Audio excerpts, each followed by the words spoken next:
en todo momento vamos a insistir en que la responsabilidad social y la sustentabilidad están basados en principios y valores y normas éticas que permiten tomar decisiones.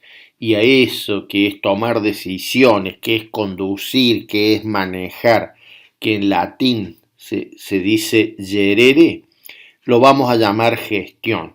Por lo tanto, para cortar este razonamiento, la responsabilidad social y la orientación de cualquier actividad hacia la sustentabilidad son sinónimos de gestión. Esta gestión es la que permite ponernos una especie de anteojo, de lupa, de mayor aumento, que nos permite ver que en las decisiones cotidianas de todos los días que toma una organización, contratar gente, comprar insumos, producir, vender, reparar, prestar servicios, todo lo que decidimos a diario, desde prender la luz hasta imprimir un papel o contratar a una persona, son decisiones que crean más, mucho más que valor económico. Por lo tanto, son decisiones que crean valor múltiple. Tienen que poder demostrar que a la vez que creamos valor económico, podemos crear valor social, valor ambiental y valor ético. Esto significa que, tomando el principio de activos y pasivos, cuando creamos valor, aumentamos los activos. Eso que ya estaba disponible lo aumentamos. Lo aumentamos en lo económico, lo aumentamos en lo social, en lo ambiental y en lo ético. Pero también una gestión responsable es aquella que nos lleva a transformar pasivos en activos. ¿Qué significa un pasivo económico? Habitualmente una deuda. En lo social, la pregunta es, ¿tenemos deudas? Muchísimas. Tenemos deuda con un porcentaje muy alto de la población sumida en la pobreza. Tenemos deudas muy altas en la desigualdad y la inequidad de género que hemos tenido históricamente hasta aquí. Tenemos pasivos sociales en el trabajo infantil. Tenemos pasivos sociales en la falta de participación y de opinión de los jóvenes. Hay muchos pasivos sociales que tendríamos que transformar en activos, ni hablar de los pasivos ambientales.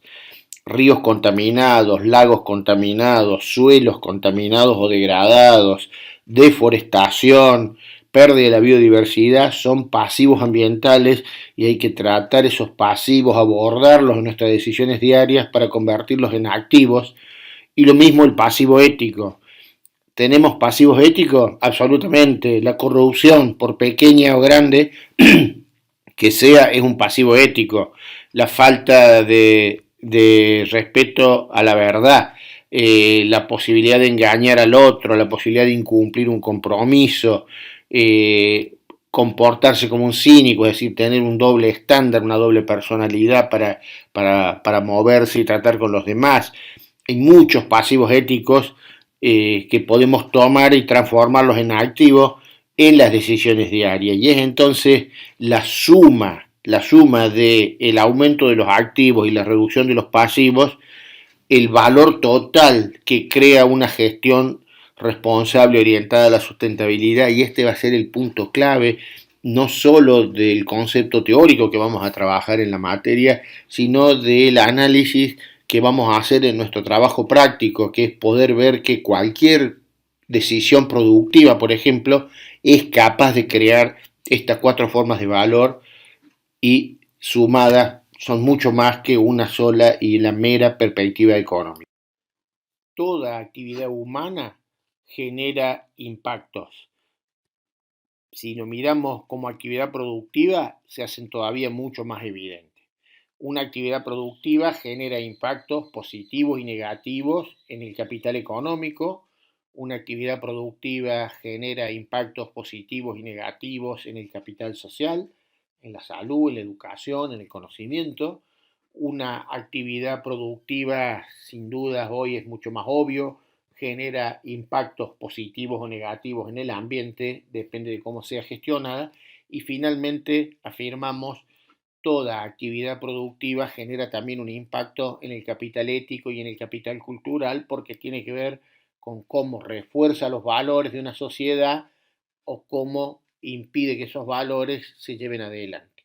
Por ejemplo, una actividad productiva que tiende a reunir, a organizar a las personas para ser más eficientes y más armónicos, es claramente una actividad que tiene un impacto positivo en el capital ético-cultural.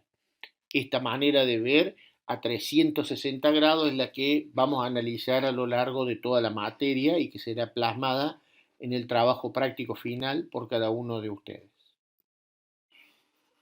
La International Standard Organization, que conocemos por la sigla ISO, va creando normas que permiten a lo largo del planeta acordar de qué se trata cada cosa. Hay una norma para entender la calidad, hay una norma para entender el impacto ambiental. También hay una norma ISO 26000 de responsabilidad social a partir de noviembre del año 2010. Esta definición de la norma ISO 26000 dice que es una disposición voluntaria a la responsabilidad social que una organización adopta en su toma de decisiones. Esto quiere decir que cuando va a tomar decisiones no solo va a mirar las variables económicas, sino va a tener en cuenta consideraciones éticas, sociales y ambientales, porque esta organización entiende que tiene que rendir cuenta por el impacto de su actividad en la sociedad, en el medio ambiente, en la cultura y en la convivencia, y no solo a los inversores y a los accionistas. Esto es clave en el concepto actual de responsabilidad social aplicada a la gestión de organizaciones. Cuando la norma ISO 26000 explica el para qué gestionar y tomar decisiones con responsabilidad social, nos dice que hacemos las cosas con responsabilidad social porque de esa manera y solo de esa manera podemos contribuir al desarrollo sostenible.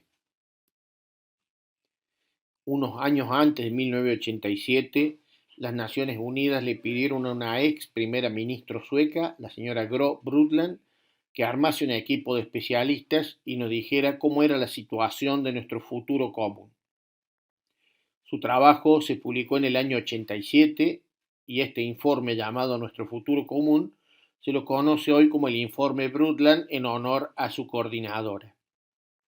Cuando ellos tenían que definir la situación del planeta, que no era ya para nada buena, tenían que decir cuál era el ideal de la situación posible para el planeta. Y entonces acuñan lo que empieza a difundirse a nivel planetario como la definición del desarrollo sustentable. Este desarrollo sustentable es aquel modo de vivir que es capaz de satisfacer las necesidades actuales sin comprometer los recursos y las posibilidades de las generaciones futuras.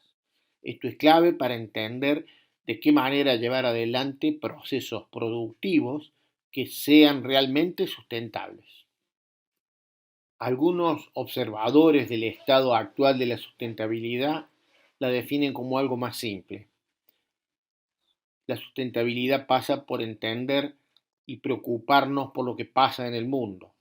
A medida que entendemos lo que pasa en el mundo, se transforma la sustentabilidad en una obligación y cuando entendemos realmente el nivel de afectación que podremos tener, pasa también a dominar nuestro interés. Mucha de la bibliografía disponible por distintos autores hablan del desarrollo sustentable como algo que se para en tres patas: social, económico y ambiental. Nosotros creemos que el desarrollo sustentable necesita un caldo de cultivo que haga que realmente ese desarrollo sea creíble y sea posible, y a eso lo vamos a llamar el entorno cultural, el entorno ético. El desarrollo social es posible si trabaja desde la economía para crear un desarrollo equitativo. Si la economía cuida del ambiente, el desarrollo es viable y si todo lo que está en el ambiente nos permite vivir con dignidad, el desarrollo se hace vivible. Pero claramente hay que entender que esa cuarta dimensión, que es lo ético-cultural, es lo que sostiene este proceso que llamamos desarrollo sostenible. Resulta entonces imperativo rescatar la posición de esta cátedra cuando hablamos de que el desarrollo sustentable está parado sobre cuatro columnas, sobre cuatro patas, y eso es lo que le da estabilidad. Fíjense en este gráfico, esta plaza de Barcelona, si la columna de la ética se cayese sobre la economía, el ambiente y la sociedad, todo se vendría a pique. Por lo tanto, es muy difícil pensar que la economía, el ambiente y la sociedad pueden funcionar sin esa columna equilibrante que es la dimensión de la ética. Es importante preguntarnos si el capital económico, el capital social, el ambiental y el ético-cultural que estaban aquí cuando nosotros nacimos y nos fuimos incorporando y madurando en la vida en sociedad, nos pertenecen individualmente a nosotros o en realidad nosotros somos una generación que lo recibe y lo debe entregar a otra. Si nos vemos de esta manera, nosotros debiéramos adoptar la perspectiva de administradores de estos bienes para las generaciones futuras.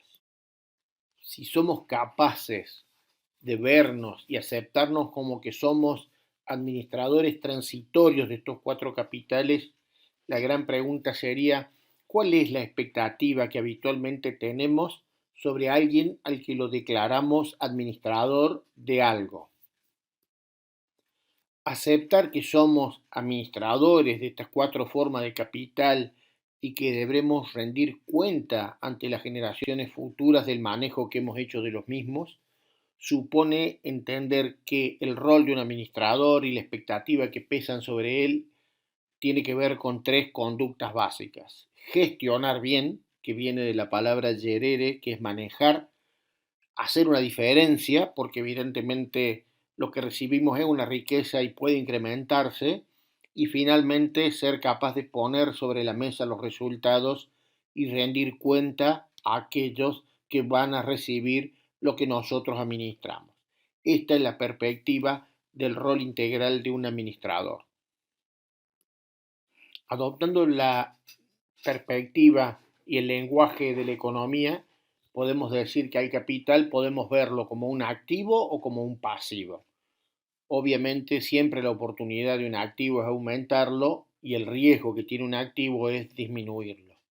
Cuando hablamos de activos, tanto económicos como sociales, ambientales y éticos, hablamos de todas las tenencias y disponibilidades de derechos legítimos que tienen las organizaciones y la sociedad en su conjunto.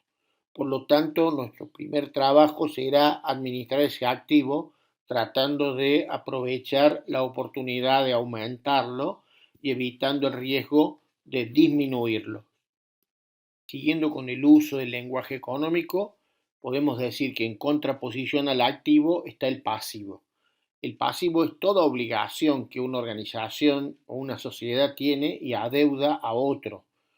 Esa deuda puede venir porque se ha demorado el cumplimiento parcial de un derecho, porque no se asumieron compromisos o porque hay expectativas legítimas que pesan sobre esos activos y no han sido realmente entregados, no han sido hechos realidad. Estas deudas sociales pueden tener acreedores a distintos actores, por eso hablamos hoy de un pasivo en términos de género, por la desigualdad que tenemos, un pasivo en términos de pobreza, un pasivo en términos de tercera edad, es decir, cuando hablamos de pasivos también podemos hablar en términos sociales, en términos ambientales, en términos económicos y también en términos éticos.